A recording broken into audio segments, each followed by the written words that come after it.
Hey guys, it's Dr. Justin Marcagiani. Welcome to the Beyond Wellness Radio podcast. Feel free and head over to justinhealth.com. We have all of our podcast transcriptions there, as well as video series on different health topics ranging from thyroid to hormones, ketogenic diets, and gluten. While you're there, you can also schedule a consult with myself, Dr. J, and or our colleagues and staff to help dive into any pressing health issues you really want to get to the root cause on.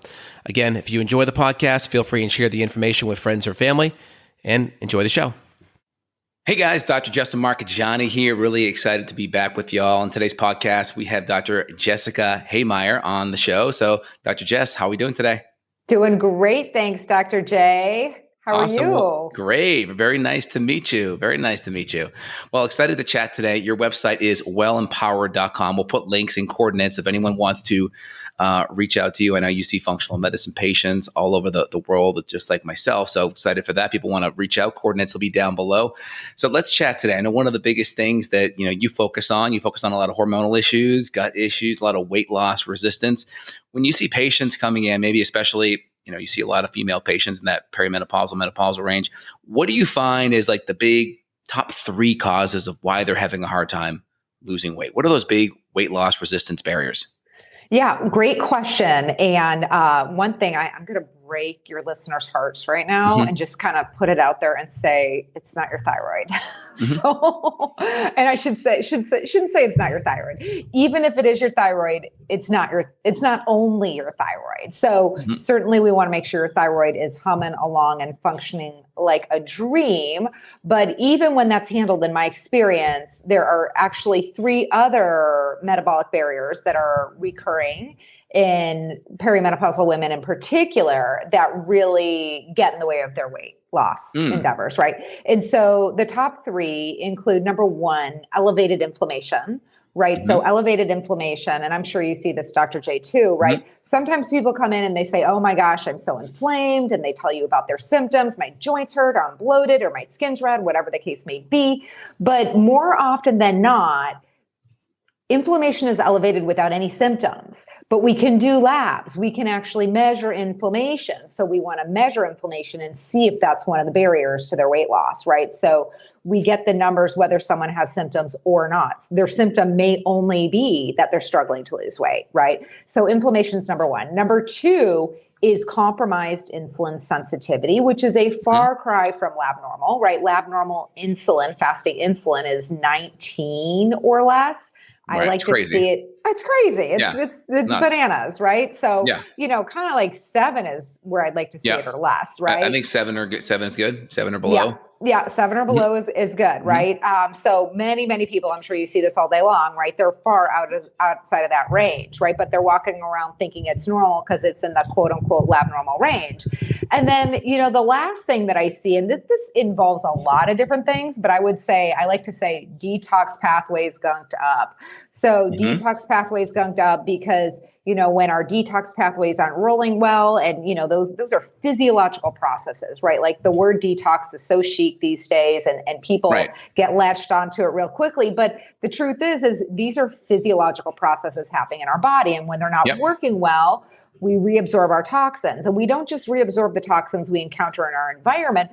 Our hormones go through those detox pathways too. So we reabsorb those hormones. And so, all of that together can really set the stage for someone's metabolism moving along at the pace of a snail. Yep, I totally agree. Now, when you talk about, so if we kind of summarize that, we talked about detoxification, we talked about insulin resistance and inflammation.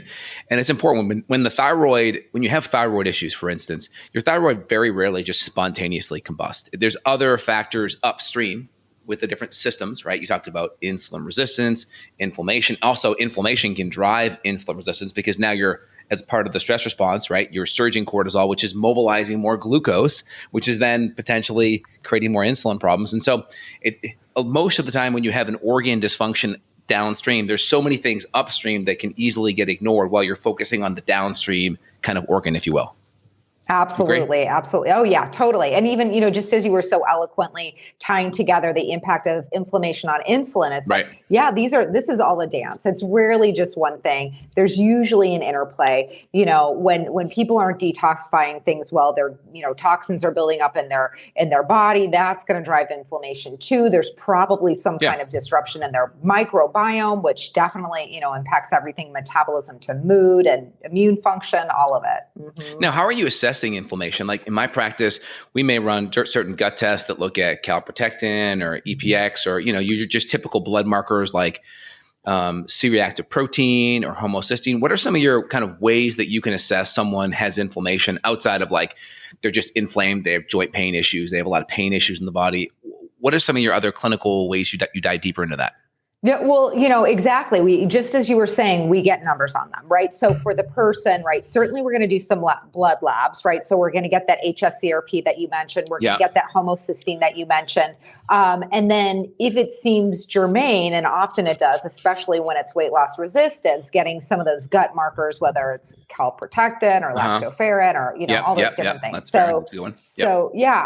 So we will get those numbers and use it to understand, is this playing a role? And, how significant is it, just a mild inflammation that's really the side effect of something else? Or is this inflammatory process driving the dysfunction? And we need to really go after it hot and heavy before we're going to make any progress. Yeah, that makes sense. And so what a couple of strategies, what are the big kind of vectors that you see out of the gates with patients as a means to knock down inflammation? Are you making diet changes? And if so, like, what are some of the typical foods that people are consuming that are throwing them off inflammation wise, making them more inflamed? And then what are some of the big supplements you may use to kind of help put out the fire too?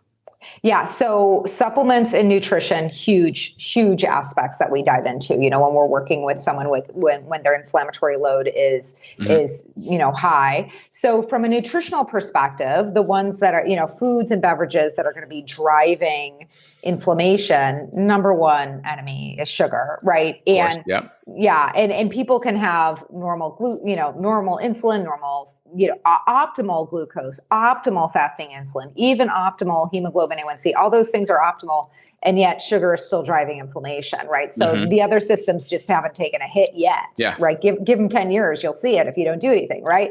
So and that's where fasting insulin I find is helpful. I find fasting insulin will go awry, or some kind of a functional glucose tolerance where you're measuring your glucose like an hour or two after your meal. Usually you can see, a response issue in those kind of lab markers.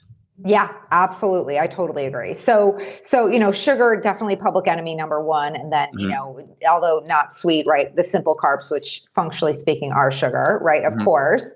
You're broken down to that. Yep. Yeah. And then also it's a deficit, right? It's like, what don't you have, right? If your caloric, what composition is favoring all these things that are creating inflammation, you're also not consuming things that are anti-inflammatory. So it's a little bit of what are you doing and what aren't you doing? And when I work with people, we actually look at their truth. We don't just guess. So I have people, I work off of a shared platform where I'm tracking their nutrition on a daily, they're tracking their nutrition and I'm seeing it, on a regular basis. How do you track it? Are you using Chronometer or MyFitnessPal? How are you doing I do it old school. I make people use Google Sheets. So I have a Google Sheets document that I've created. And, one of the things I love about that, Dr. J, is people really think, right? It makes them think at a different level. And they also track a lot of different things on that, right? They're able to start to gather their insights. I realize when I don't get more than 6 hours sleep, I'm starving by 3:00 and can't have no control over my choices, or, they can gather insights that help lead them to changes that really are sustainable. Right. So I do work off of an old school Google Sheets and so, okay, what's causing, of course, alcohol can be in there, right? And in high amounts, alcohol is definitely going to be driving inflammation. And then in the way of, okay, what are we going to do about it from a supplemental standpoint? Well, of course, we're going to do things about it, nutritionally pulling things out and putting things in. supplements, the Mariva form of curcumin. So curcumin, as I'm sure your listeners have heard from you, is the active ingredient in turmeric. And not all curcumin is created equally. I'm sure you've played around with it clinically as well. But, for me, it's just Mariva hands down. Like that's the form we're using. And we're using it in high doses, which might be, 1,000 milligrams 3-4 times a day. And that's going to be a liposomal kind of curcumin absorption system, right? Because I think 95% of curcumin, if it's not in some kind of a liposomal carrier or like a black pepper carrier, you're going to only absorb a very small percent. Is that correct? Yes. Yeah. And you're not going to see the movements that you will when you use the appropriate form. Yeah, correct. Absolutely. Yep. That makes sense. So that, and, sometimes depending on what those inflammatory markers look like, or if we retest and they haven't moved as much as we want, I'll use SPMs like pro-resolving mediators, right? When someone's body is just really locked into the inflammatory, vicious cycle, and we can't get that number to move like we would expect, then I'll go in there with some the pro-resolving mediators. I'll also use omega-3 fatty acids, both in their diet as well as supplement, in the way of supplement. And we check those numbers so that we make sure we dose it according to their needs. How are SPMs different than fish oil? Is it like concentrated fish oil? What's the difference? It's basically further down the chain of biochemistry. And so, I have, I've looked at this a few times and I don't have it top of mind to give you a great explanation other than to say the EPA and the DHA rather, EPA and DHA, right? The active forms of omega-3s as they go through enzymatic processes, eventually they arrive at these pro-resolving mediators. And so I will use them both together on certain people because just fundamentally speaking, that's what you need. And if they can be really, really effective in helping when someone you just can't get that number to move. Do you use the SPM active one by Metagenics? I do. I like that one. I do like that one. It's concentrated. It works well. Yeah, I like that. Mm-hmm. Okay, cool. So we have fish oil. We have a liposomal curcumin. I think that's really important. Any other big supplements that you use kind of in your back pocket to kind of really reduce inflammation? I mean, ultimately, I use what people need, right? So I'm looking at their labs and I'm making choices specifically based on that, right? As you know, right, if their B12 is measuring 300, we want it, 800-900. We know their detox pathways are all gunked up, right? And so we're going to use B12 at a level that their body needs, and that's going to be a different workaround to help their body resolve inflammation. So acknowledging the different ways that we can come in and affect, what's at the source of inflammation. So of course you're going to individualize some of that with some lab testing. So you'll figure out kind of what nutrients or what other issues. Absolutely. Any other specific herbals that you find that kind of are helpful for reducing inflammation? Like do you have an experience with like Boswellia or CBD or any systemic enzymes? Boswellia and ECGC, right? The active ingredient green tea. Yeah, those will be some things I'll throw in there if needed. But honestly, I got to tell you, it's like it just cannot be underestimated, the power of a real high quality, curcumin. It goes so far that oftentimes that's really just what we need.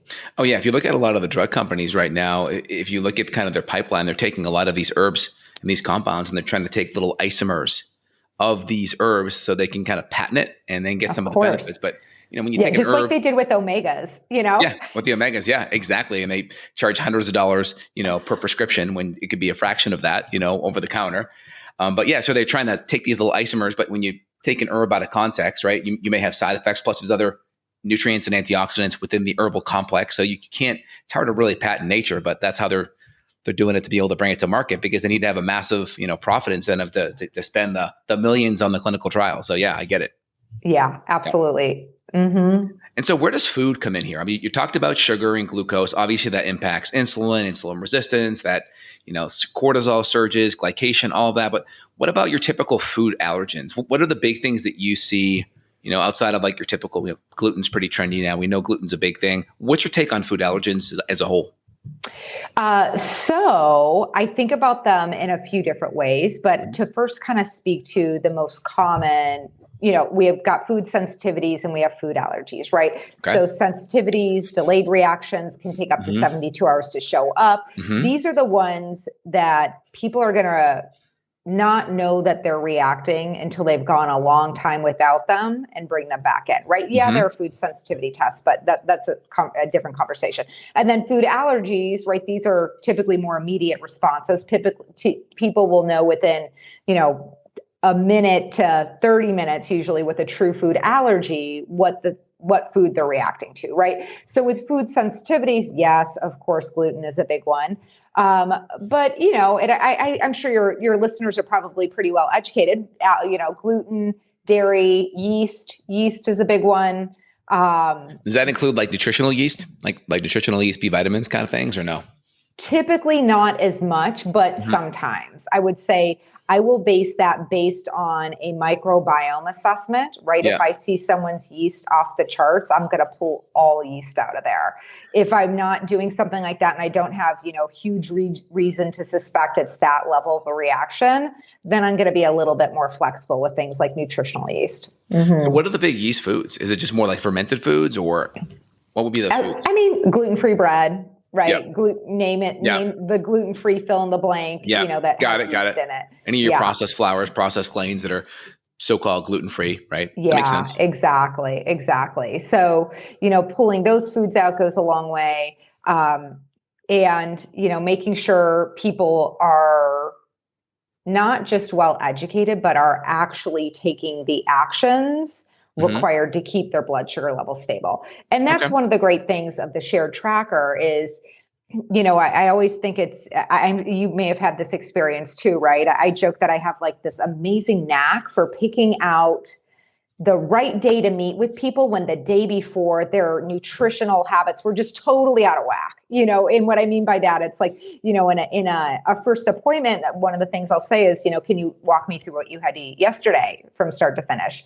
And I would say, Dr. J, maybe 80% of people say, oh, yesterday wasn't a normal day. It's like, it doesn't matter what day of the week. It's like, okay, maybe we'd expect that on Monday because Sunday, blah, blah. It doesn't matter what day of the week it is. 80% of the people say, yesterday wasn't a normal day, right? So I say that because people come to this with really good intentions, and mastering nutrition isn't just about information. It's about, yes, it is about, you need the information. You need effective information for your body, for sure. But there's also, the saying, knowledge is effective action. So it's how do we help you create changes that produce the outcomes you care the most about, but also that you can sustain, right? Because if it's not a sustainable action, it's not a sustainable outcome, and I'm not interested in that. Yeah, that makes sense.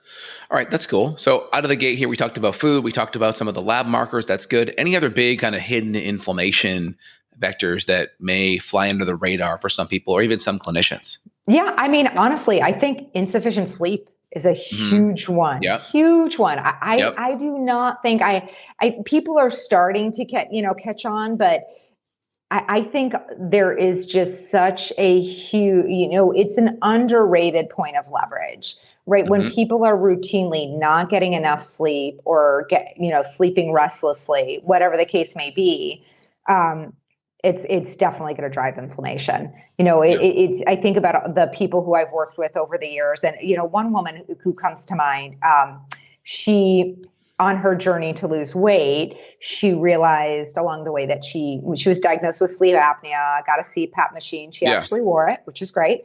And one of the things she noticed that was totally unanticipated was that it completely changed her mood.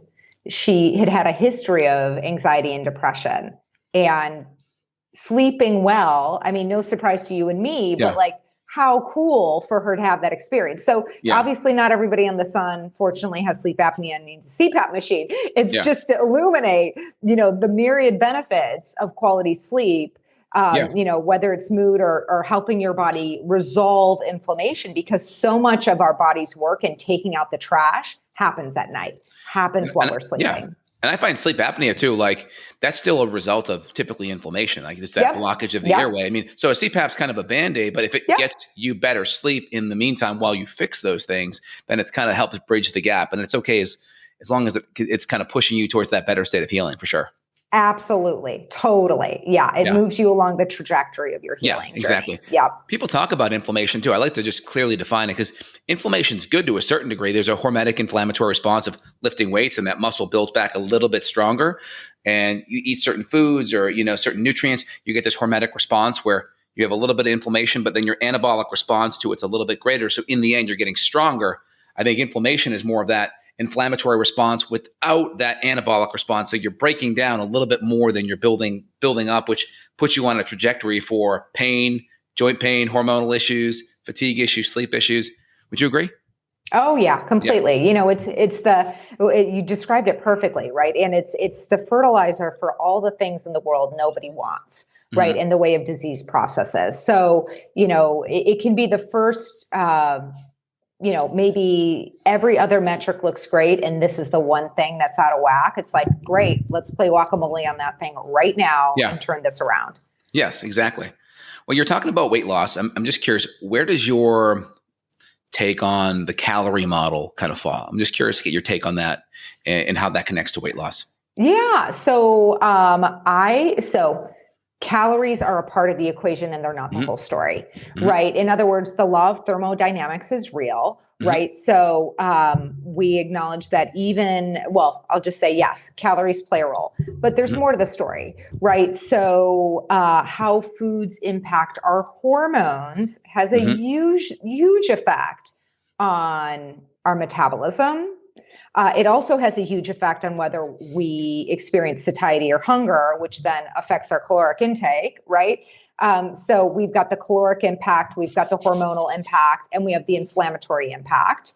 I would add in that inflammatory impact, the impact food has on our microbiome, right? Because our microbiome's impact on our metabolism is tremendous also. So, from a high level, we've got calories, we've got hormones, and we've got inflammation. And then as a subset of inflammation, we want to really acknowledge microbiome as playing a big role. Yep, that makes sense. Yeah, because when you look at calories, right, a calorie is nothing more than taking essentially an amount of food, right, a calorie, and the amount of energy it takes to heat 1 gram of water, 1 degree Celsius. That's it. The problem with that model is there's no impact in satiation.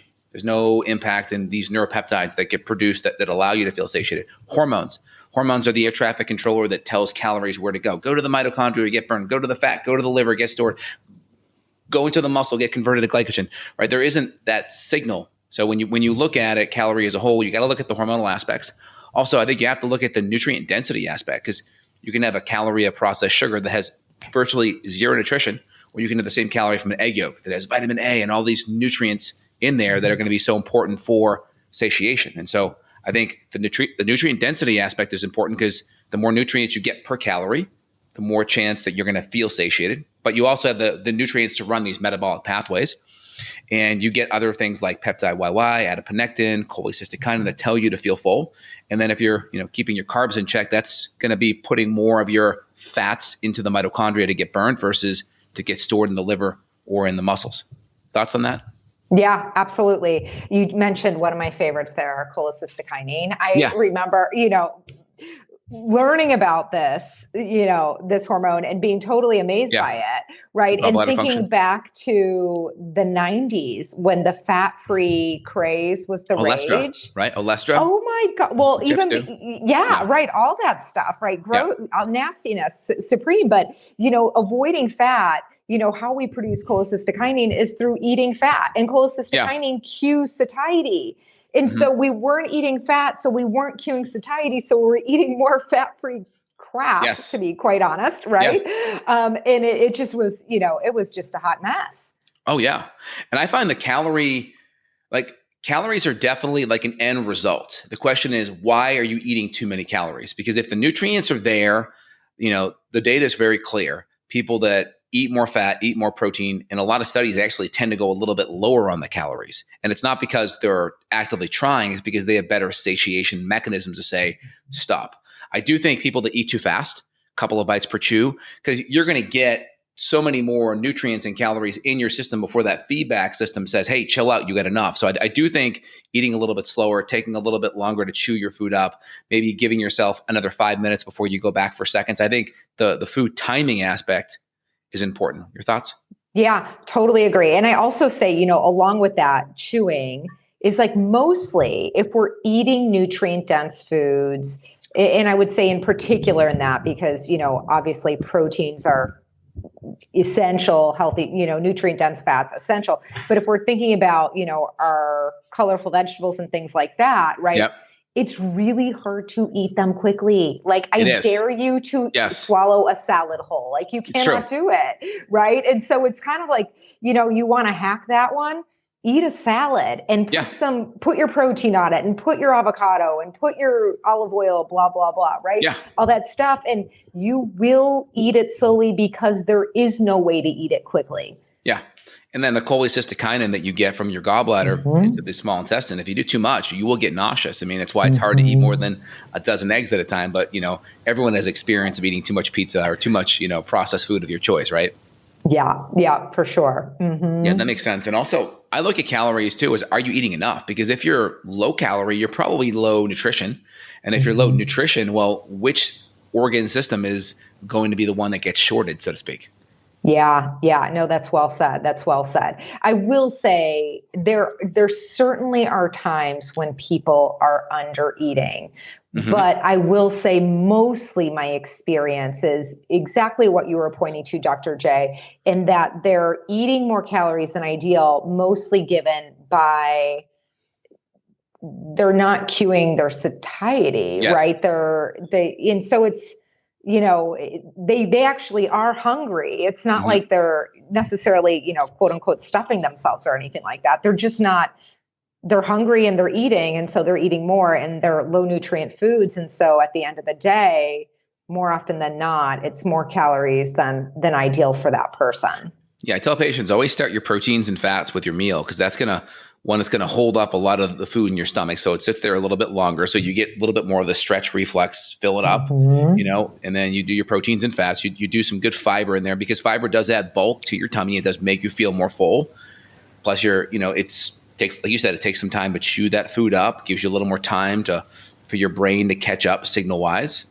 And then if you throw any carbs on top of that, usually you're going to have your appetite more in control because you already have that satiation going. So you can say, okay, I'm going to have maybe only a handful or two of some Siete chips and I'm okay, right? You can kind of push it back a little bit. Totally. Yeah. And, as you were speaking there, what just came to mind was, I'm like, oh my gosh, yeah, Dr. J is like describing to a T natural Ozempic, natural Wegovy, natural, it's like natural Manjaro. Okay, there you go. Exactly. Just listen to what Dr. J just said. And you hit all of the physiological touch points that these drugs are hitting. Yeah. And let's hit that too. Do these newer peptide medications like the Ozempic or the Manjaro, do they have a role at all for certain people? I actually do think they have a role for certain people. And okay, who would those people be? Right. So first of all, it would be someone who is quite literally not willing to make any changes. That then if they are morbidly obese and they're not willing to make changes, or maybe they feel so overwhelmed by what's ahead. Okay, maybe that's probably a better choice than nothing, right? Yep. Probably. And I say the probably part because we want to acknowledge that there are unknowable unknowns, right? There are unknowable unknowns in the long-term use of these things. And if you want to keep the outcomes long-term, you got to keep using them long-term. So I saw it's helping with addictions too, but it's like, well, that's another, if it's helping with that, well, what other things maybe that are unwanted side effects are happening too? So it almost seems like there's some parts of the brain in certain people that control satiation that are just fried. Yeah. And these are the people that even if you give them a steak, they may eat 2 20-ounce steaks, right? There's just, they miss that satiation signal. And even healthier foods, it's better, right? But they're still missing that, hey, you're good. You had enough, like put it back. And I think that's where it could maybe play a little bit of a role. Anything else? Any other thoughts on that? Yeah, no, I think you're right. I think you're totally right. And I think about that, and I'm sure you've encountered people like this, right? We are all born into whatever family and situation we're born into. And for all of us, I think we would say there are things we got really lucky on, and there are things that we're like, oh, darn, wouldn't that have been nice? Kind of a situation, right? And that's fine. That's life, right? But there are people who, for a million different reasons, maybe they had a single mom, or maybe both their parents were working overtime, or whatever the situation was. But, maybe their dinner and lunches when they were 6 and 7 years old were kind of like whatever you want. And I mean, I don't know about you, when I was 6 or 7 years old, I probably would have eaten Twinkies and Ho-Hos all day, right? So it's like they've got this physiological memory that's like decades and decades old. And so, what you're talking about with that satiety, it's like, it's not their fault. It's like this could be useful in helping their body. And my real wish is that it leads to a future where they're able to pull away the training wheels. I hope. And my concern is that if it's working and they're losing weight, are they learning anything new about how to fuel themselves in a way that's a good fit for the outcomes they're committed to? And I guess that appetite kind of issue would fall more under the leptin resistance kind of umbrella, right? I know insulin resistance and leptin resistance are intimately connected. So the more sensitive your insulin gets, the more sensitive your leptin should get, which is that satiation signal. There's other things going on there too. So, but like you were talking about, memory stuff. I mean, I can think of, I haven't eaten at McDonald's in 20 plus years, but I can drive by McDonald's and smell the fries from the road. And you just get these flashback memories. You're like, oh my God, that was so good. That's how Annie Ann's is for me. I can't tell you the last time I had Annie Ann's. It's probably 25 years ago also. But when I'm walking through an airport, I'm like, oh man, that smells good. That smells good. Exactly. So let's plug in some some perimenopausal patients or menopausal patients, right? How do these principles plug into them? There's also a book that's kind of getting traction out there called Fast Like a Girl. And it talks a lot about, fasting principles for cycling women, menopausal women, perimenopausal women. So first off, do you make any different changes in regards to diet or lifestyle? And then how do you plug in fasting modalities, if you do anyway? Yeah. So when it comes to the cadence of eating, in other words, like the timing of eating, right? I really do collaborate with the people in front of me on that, because for a lot of women, they have many decades of stuff of their relationship around food.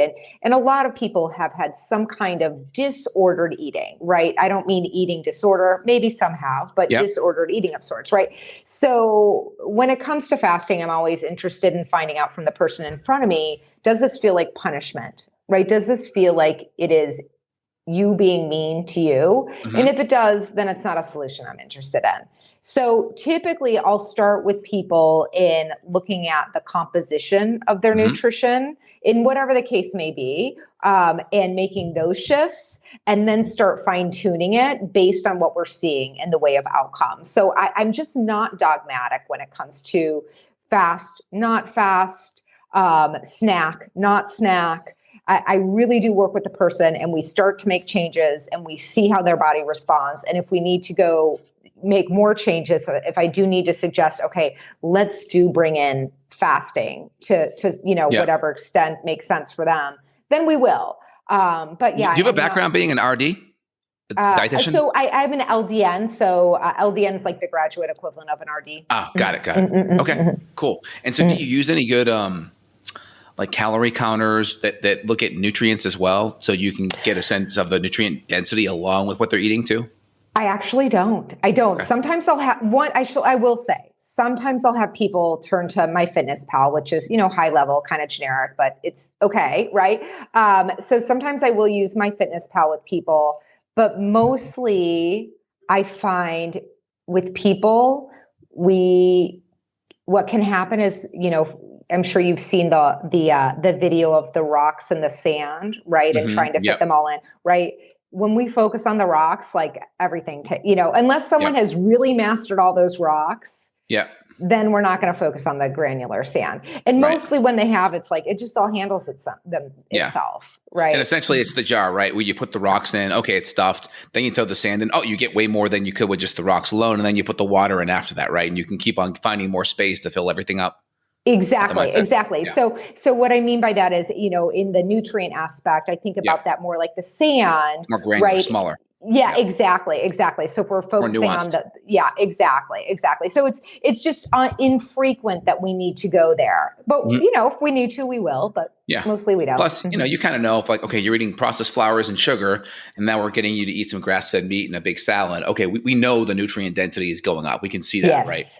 Yeah. Yeah. Yep. And so how do you adjust macronutrients? I mean, you're obviously a leaner person. I find sometimes you get people that are leaner, they do well on carbohydrates. And so they're like, they kind of have their own personal bent, like, oh, I feel great with a couple servings of starch a day and some more fruit, and I do okay.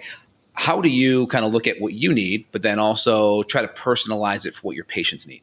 Well, I consider people's activity level, Mm-hmm. right? I also consider how they feel, how they feel when they consume different carbohydrates. Yeah. And I look Is at there a their default labs. starting point that you find that most people, maybe you start a little bit lower carb and middle of the road carb, and then you kind of adjust? Is there a general starting point that if Yeah. someone comes in that's overweight, you kind of put them in? Yeah, so I do not go to specific grams of carbs, but what Mm-hmm. I do is I focus on the quality of carbs, right? So like we Mm-hmm. said earlier, we want to keep those simple carbs to a minimum. By a minimum, it really depends on where people are starting Mm-hmm. from, right?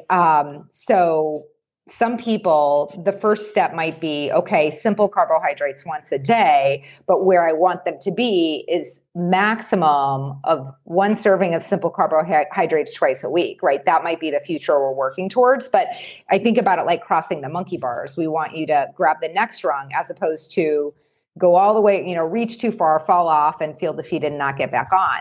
Right. So, but in the way of the quality of their carbohydrates, like, vegetables are carbohydrates.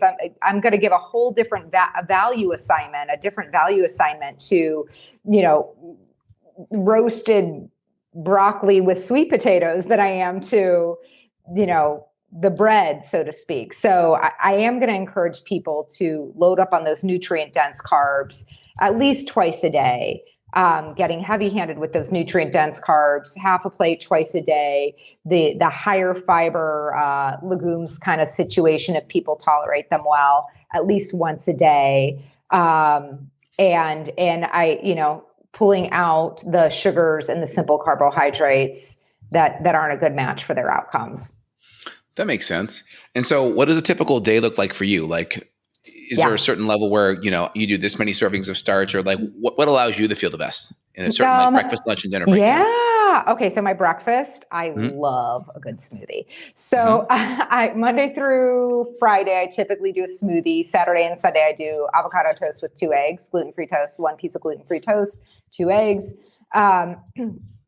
And lunch is it gluten-free like corn or rice or oat base, or is it more like a yuca cassava kind of thing? As I shared with you before we hopped on, we live in Switzerland right now. So in Switzerland, what I can get is different than the States. So when I'm in the States, I love cauliflower sandwich rounds. They're cool. They might be the number one thing I miss. Nice. They're so good, right? You can find them at Trader Joe's. They have an in-house brand, and then the brand itself can be the cauliflower. It's a cauliflower wrap kind of thing, or what is it? It's actually, it's like it's a nice size. It's like the size of a corn tortilla, maybe a little bit smaller, and it's got a nice spongy thickness to it. It's got for people who can't do dairy, it has a little bit of Parmesan in it, but most people who are lactose intolerant are fine with it.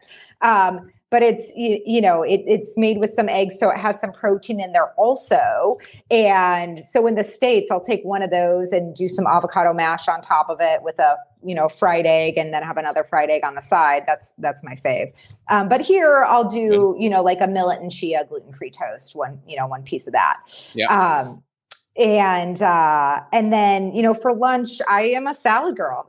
I love my salads. And I mean, huge salads, like really, really big salads. Yeah. So lots of mixed greens. I will use leftover vegetables from the night before, always some kind of protein, whether it's chicken or salmon or, whatever protein we have on hand, I'll do that.